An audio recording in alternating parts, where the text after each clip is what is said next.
Hello, everyone, and welcome to Lighten Up Spirituality and our Meet the Founder series.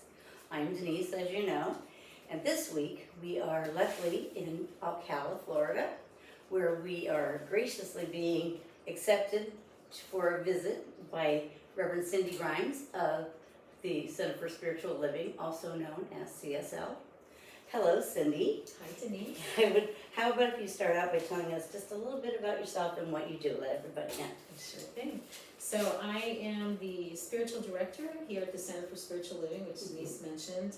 I'm also a peace builder, and I'm a writer, and I'm a grandma and a daughter, and all kinds of things. Oh, wow. Hopefully you're going to explain a little bit more soon about that writing thing. Yes, I will. But first of all, I want to ask you, though, what kind of challenges shaped your path the most?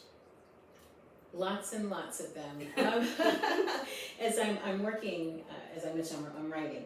I'm hesitating to call myself an author because the book isn't done yet, but it's in process. So I'm looking back and thinking about different things that happened along my journey. Okay. So there was one moment in particular. I was working as a victim advocate in the state attorney's office. Oh. So I was working with different kinds of crime victims, sexual assaults and families of people who've been murdered and domestic violence and all kinds of heavy stuff. Yes. And I was sent to a training down in South Florida at a place that was a treatment facility for sex offenders. Okay. And we were in this great big huge room, and all of the helper people, the social workers and the nurses and the law enforcement officers, all those people were on one side of the room, and on the other side of the room were the incarcerated men. And there was a facilitator standing in the middle of the room. And so she looked over at the side where the men were, and she asked, by show of hands, how many of you were abused as children? And what do you figure of the hands that went up? I'm going to say over half. Yeah, it was almost all of them, right? Then she did what I never anticipated and looked at this side of the room where the helpers were, and she asked the same question. And we wanted to guess? None. Almost all of the hands went up on that side of the room. Really? As well. Oh my goodness. It was, including my own, which to that point I was in my early 20s. I had never shared any of the things that happened to me growing up, like none of that stuff. Oh wow. Okay. And it's like the room is spinning. I'm going to throw up all of this stuff, this moment of just, oh my God. Yes. And then the very next thing was like, okay, so horrible things happened to everybody in this space. And some people ended up on this side of the room and some ended up on this side of the room. And so the question, number one, the first thought was, how do I keep anybody from ever being in a space like this if I can do that in the work that I was doing? Right. The next thing was, what made the difference? Why did some people end up here and some people end up over here? Good question. Yeah. So 25 years of study and working with people. I worked for hospice as a social worker. Good cause. I became a minister. I mean, all these different things. I owned my own business for years, and that whole time I was looking for answers to that question: what made the difference?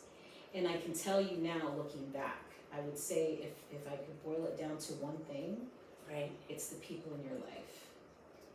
It's the Okay. people in your life. It's having people that can show you a bigger possibility for yourself than maybe what you can even see for yourself in that moment. So that's who I try to be, is that person who can see the possibility and the good and bigger things for people than what they can see for themselves. Point them in that direction so they can grow into that. That's a great thing to do. Absolutely. And I'll tell you another crazy thing, like go for full circle. I ended up in 2015 volunteering at Marion Correctional with incarcerated men. And I stood up in one of their meetings. We had a Toastmaster group that was going to the prison. And I shared that story. Now some of those guys were there for doing that same very thing, right? Were there for sexual assaults and things like that. And a full circle moment for me. I started working with those guys, doing circles and teaching the peace building stuff that I teach. And I realized at a point that my work had now changed or had grown to encompass having people move from one side of the room to the other. Oh, how it evolved. It evolved. Instead of being people who are now, they're hurt, and we know hurt people, Yes. they inflict harm on other people. Yes. How do you take that instead and say, because I went through this, I'm going to make sure that nobody else is hurt Right. this way. Wow. And that happened. I mean, people like, metaphorically anyway, moving from one side of the room to the other. Wow. That's an interesting concept of how that actually all worked. And, in your spiritual growth and your spirituality helped probably guide some of that. 100%. And Because everything I do comes from that space of spirituality. Yes. Well, when you had those difficult times, what helped move you through that? Was it just spirituality, or was there other things? I didn't realize so much the importance of spirituality until later, but I would say the thing that was the most consequential for me was the people in my life. Okay. As I said that, I think that's why I was on this side of the room and not the other, The other. was because there were people in my world that saw better for me, that could help me Help guide you. helped heal, helped guide me, and were an example of what of what people could be at their best. And then I found the Center for Spiritual Living, and that was And that was it. That was it. That hooked you. I found my people. I found my place. Yes, I agree with you. I found it. That's the way I felt the minute I walked through the store the first time I came. I was like, oh my gosh, I'm home. You have my spiritual feelings. But with CSL, how do you hope to impact others with this? My hope and my intention is to help people find the guru, the teacher inside of themselves, because nobody knows your life better than you do. Right. I don't give people advice. I don't tell people what to do, because how do I know what's right for you? Right. What I feel like is my goal, and what I'm here to do, is to help people find the truth inside of themselves. Helping them to open up on their own. Exactly, yes. Peeling their own onion, so to speak. That's it. I like that. Yeah. Okay. Knowing and trusting that everybody has their own answers. Yes. And giving people whatever guidance they need to be able to trust that. To recognize it That's the and hardest thing trust to it do. and follow through. That's the hardest thing to do. Mhm. Is to be able to trust also in what you're feeling and being guided to do, and walking through the fear of taking that first step into the unknown. Yeah. So those are all tricky things, because I personally believe that everyone is fully self-contained, Yes. but yet we're also here to help everyone and anyone in our path. Yeah. So what does your journey feel like today? It feels I'm stepping into finally accepting the role of matriarch. Oh, I like that. I like that. Yes. So yes. being a grandmother, and I think about my grandmothers and the wisdom they had and who they were, like the rock, of the family. They were that solid ground. Yes. And now, that I accept that, no, I'm in my 60s now, right? And it's Yeah. okay, I am a grandmother. So I feel like I've earned the right almost, or that it's okay now for me to say, hey, you know what, I've learned a few things along the way, and you don't have to suffer the way you're suffering. You hit that point where you can kind of go, wait, I am now the wise elder a little bit. Not quite elder, Exactly, but we're the newbies of the elder wisdom kind of thing. It's true, owning it. Yes. And also, 60 is like the new 30s. Oh, I like that, yes. Then I'm in. Because I'm with you.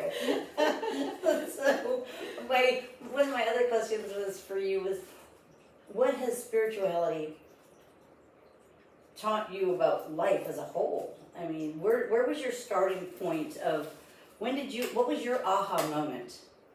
Other than when you got into that group, was something that led you there, or were you just guided to because you have your path of helping others?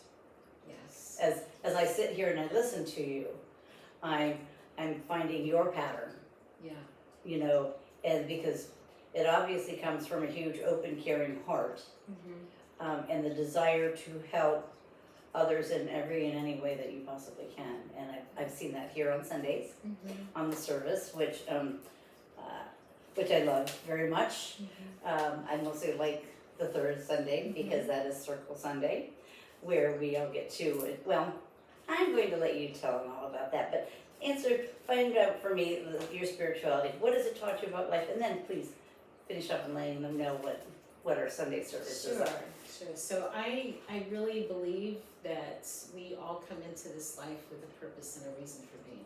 Yes. Like there are gifts and talents and skills and things that we have that are not just for us, but for, everyone around us. Yes.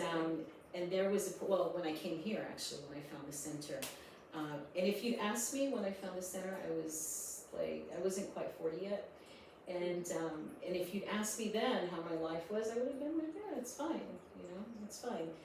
And it wasn't. People say fine, okay, well, let's dig a little deeper. And there was a point where it just all was falling apart at the same time. I was 100 pounds overweight, my marriage was on the rocks, I was about to lose my business, our house, everything fell apart at the same time. And I had just happened to find the center. Oh, wow. So when I found it, I jumped in with both feet, started taking classes and things, and then I got to use what I was learning in real time. And every one of those things turned around. Isn't that amazing? Every one of them. It was. And it was such an aha. It was I knew that I was home. I knew that I had finally found what was mine to do. After all these twists and turns of life, there was a point I was taking a class in the ministerial program, and it was a guided imagery, and I could look back, and I think it's Steve Jobs said that you can't connect the dots looking forward, only backward. Yeah. And I connected all of those dots and just realized how perfectly life had situated me for this moment. Oh my gosh. And it has been that. What an epiphany. Since. It was. Yes. It was. And I know that, and I hold that for everybody, that all of the dramas and the challenges and the talents and the gifts and the preferences and the everything is there for your good. It's leading you to where you need to be. Exactly. And then when you're ready to, I feel when you're ready to really open up and share all those gifts, that's when you have that aha moment. You have that because you're going along and you're learning and you're being guided and all of that. And then, okay, you when you feel all of this, and then it's like, now it's time to share it. Yeah. Because you share it every Sunday.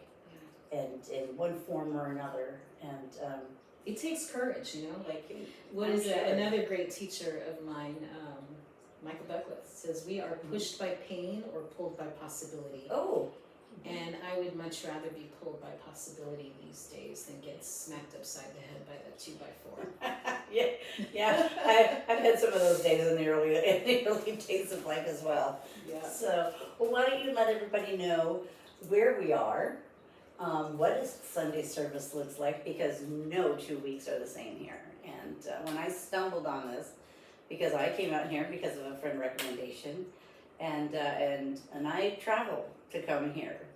And it's worth every minute on that freeway to get here. Thank you. So why don't you share with everyone? And if you're in the central area, please feel free to stop on by here on Sundays because it's a blast.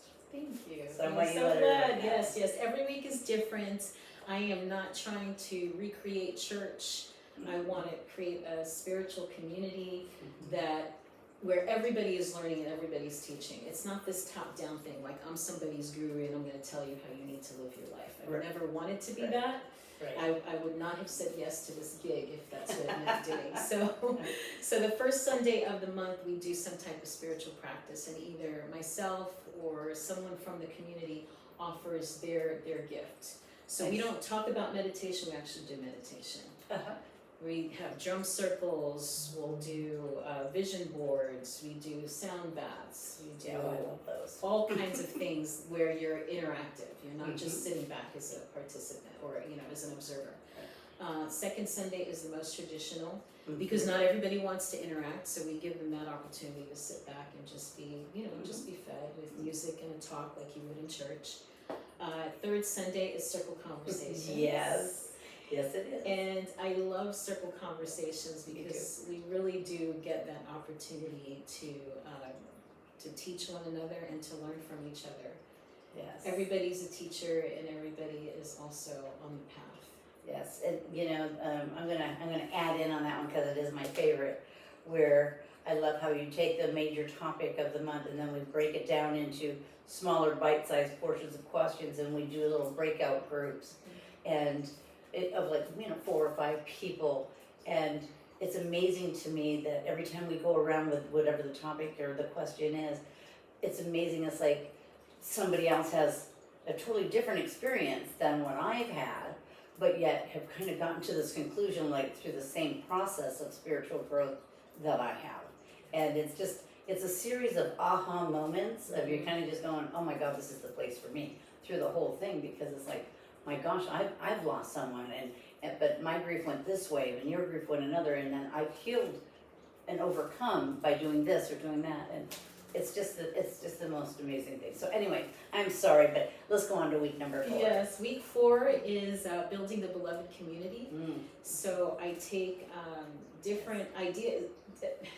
We have our individual journey and then we have our group journey together. And I believe synergy is a thing.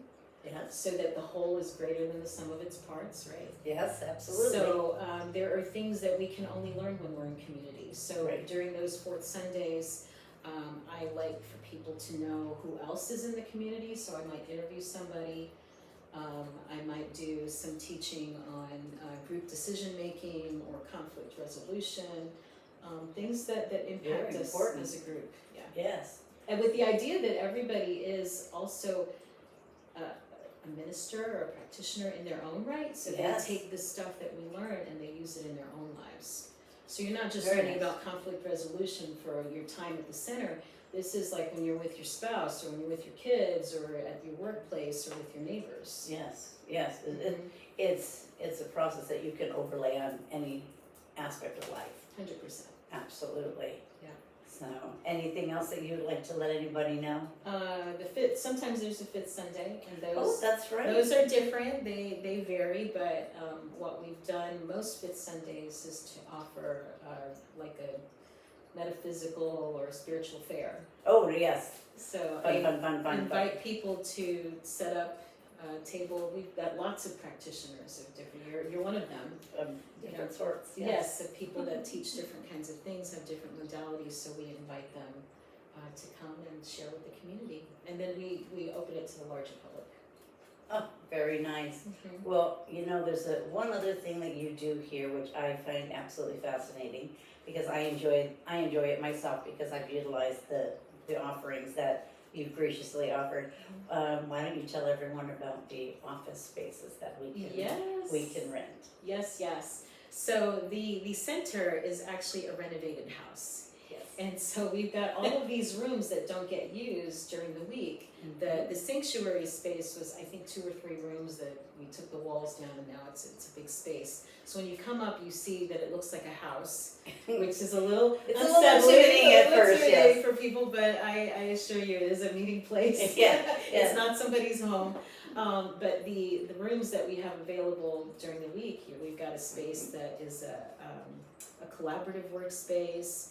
We have a space, this one where we're using for podcasting. Yes. We've got a meeting space. So somebody who doesn't need an office space 24/7, or maybe doesn't have the budget to spend $1,500 a month on rent, can come here and work in a collaborative space for $150 a month. And also something that I enjoy is I take advantage of the energy within the space, because guidance is here, free flowing through this whole building, inspiration and encouragement, all of the positive energy that you can look for is here, where my ideas have really just blossomed with creativity, hanging out and doing a little bit of stuff here and there. So I want to thank you for all of that, for opening that door for me to be able to extend myself out this way as well. I love it, and it is such it really outdoors too. It's not just the inside of the building. We've got the gazebo in the back, and we've got gardens, and there's a park next door. Yes. So it really is just a really nice, peaceful environment. I'm going to take full advantage of that. So as you see my future meditation tapes, that I take you on a path or a trail, that would be the back side of the facility. Or if I take you into a gazebo with a garden, well, that would be the back side of the facility. And if I show you these lovely, beautiful trees and entry on the entryway, well, that would be the front of the facility. But together, we'll all take journeys together. And luckily for us, we get to take one with Reverend Cindy every week. So with that, I would like to thank you for your time and sharing experiences with me and our people outside here. And hopefully they get an opportunity to come and experience, or at least jump in online to watch your Absolutely, service. yes. They can definitely watch us online. We stream on YouTube, and we're on Facebook, so we've got a pretty good social media presence. And yeah, we'd love to have you. And I so appreciate Nice. you inviting me to do this. Oh gosh, It's my pleasure. you're right there, the first person that came to my mind when I said I want to do this and meet the founder kind of thing. So if you have an opportunity, if you enjoy hearing and it resonates with you on things that Reverend Cindy's sharing with you, check out a service or two from online, the Facebook, and if it all resonates, my gosh, come on in and enjoy some of the fun that we're all having here every Sunday. With that, I'm going to thank you again. Thank you.